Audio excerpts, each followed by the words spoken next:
Dictation 100 शब्द प्रति minute 5 second बाद शुरू। शुरू। अर्थव्यवस्था के आंकड़े चाहे जितने भी बेहतर स्थिति को दर्शा रहे हों, लेकिन आम लोगों का जीवन स्तर जिन जमीनी कारकों से प्रभावित होता है, उसी के आधार पर आकलन भी सामने आते हैं। पिछले करीब 3 सालों के दौरान कुछ अप्रत्याशित झटकों से उबरने के क्रम अब अर्थव्यवस्था फिर से रफ्तार पकड़ने लगी है, लेकिन इसके समांतर साधारण लोगों के सामने आज भी आमदनी और क्रय शक्ति के बरक्स जरूरत की वस्तुओं की कीमतें एक चुनौती की तरह बनी हुई है। यूं लंबे समय के बाद बीते साल दिसंबर में खुदरा महंगाई दर में खासी गिरावट हुई थी और वह साल में सबसे नीचे यानी 5.72% पर चली गई थी। तब यह उम्मीद की गई थी कि अब देश शायद मुश्किल दौर से उबर रहा है और बाजार आम लोगों के लिए भी अनुकूल होने की राह पर है, लेकिन बाजार की यह गति देर तक कायम नहीं हो सकी। सिर्फ 1 महीने बाद खुदरा मुद्रास्फीति की दर में एक बार फिर बड़ा उछाल आया है और वह पिछले 3 महीने के उच्च स्तर पर पहुंच गई है। यह चिंता की वजह इसलिए भी है कि भारतीय रिजर्व बैंक यानी आरबीआई ने महंगाई की दर को 2 से 6% के दायरे में रखने का लक्ष्य तय किया हुआ है। जनवरी से पहले लगातार 2 महीने के आंकड़े खुदरा महंगाई दर में कुछ राहत देते दिख रहे थे, लेकिन अब इसका 6% की सीमा को पार करना बताता है कि महंगाई पर काबू पाने के लिए रिजर्व बैंक की और नीतिगत दरों में बढ़ोतरी का भी असर ज्यादा कायम नहीं रह सका। गौरतलब है कि महंगाई के लगातार बेलगाम बने रहने के बीच इसकी रफ्तार थामने के लिए आरबीआई ने कई बार रेपो दरों में भी बढ़ोतरी की है। इसका तात्कालिक असर भी पड़ता दिखा, लेकिन बाजार में जरूरी वस्तुओं की कीमतों में उछाल देखा जा रहा है। हालांकि सब्जियों के दाम फिलहाल नियंत्रण में हैं, लेकिन दूध, मसालों के अलावा ईंधन और प्रकाश वर्ग में कीमतों के इजाफे ने फिर मुश्किल पैदा की है।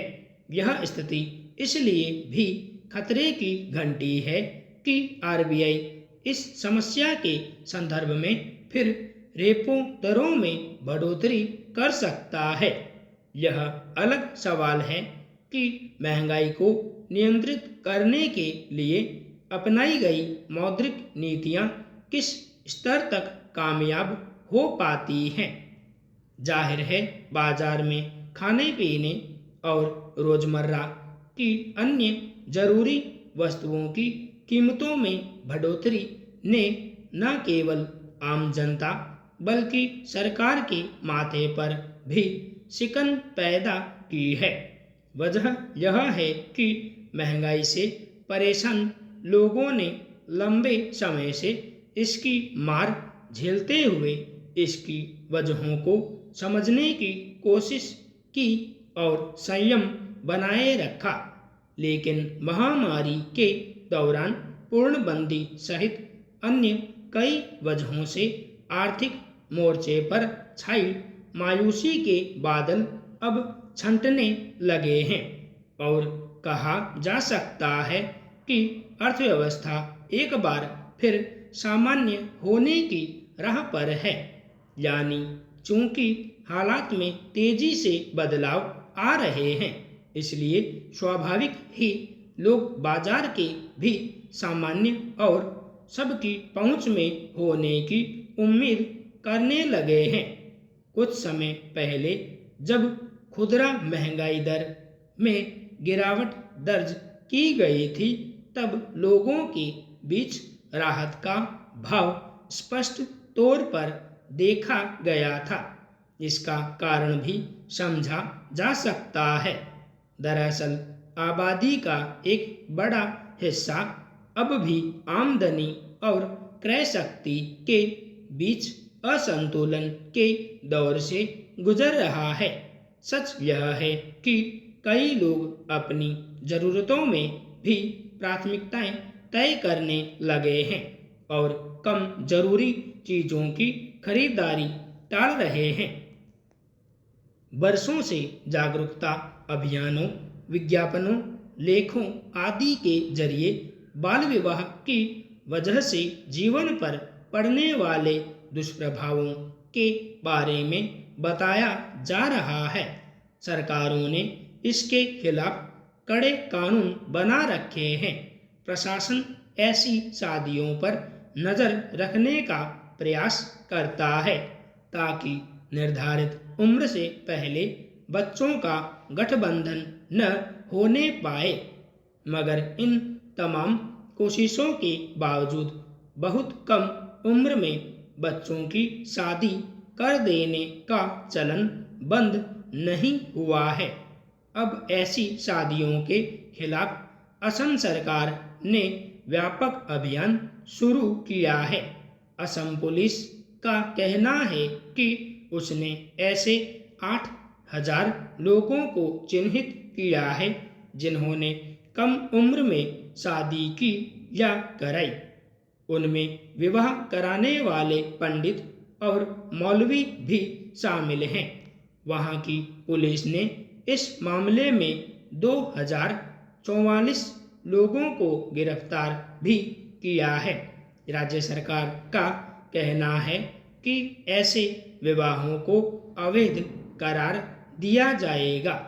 14 साल से कम उम्र की लड़की के साथ विवाह करने वालों के खिलाफ पॉक्सो अधिनियम के तहत और 14 से 18 वर्ष के बीच की लड़कियों से विवाह करने वालों के खिलाफ बाल विवाह रोकथाम अधिनियम के तहत मुकदमा दर्ज होगा। हालांकि असम सरकार की इस सख्ती से वहां के प्रभावित लोगों में नाराजगी देखी जा रही है, मगर सामाजिक बदलाव के लिए उठाए गए सरकारों के ऐसे कदम को अनुचित नहीं कहा जा सकता। बेशक देश में साक्षरता दर बढ़ी है, लड़कियों को पढ़ा लिखा कर सशक्त बनाने पर जोर है, इसका असर भी काफ़ी देखा जा रहा है, मगर हकीकत यह भी है कि बहुत सारे वर्गों, खासकर निम्न वर्ग में विवाह की उम्र आदि को लेकर जागरूकता का अभाव है। कई समुदायों में आज भी यह मान्यता बनी हुई है कि कन्या के रजस्वला होते ही उसका विवाह कर देना चाहिए। कई समाजों में तो लड़के और लड़कियों का बचपन में ही विवाह कर दिया जाता है, फिर उनके योग्य होने के बाद गौना किया जाता, यानी उन्हें साथ रहने दिया जाता है। संपूर्ण विराम।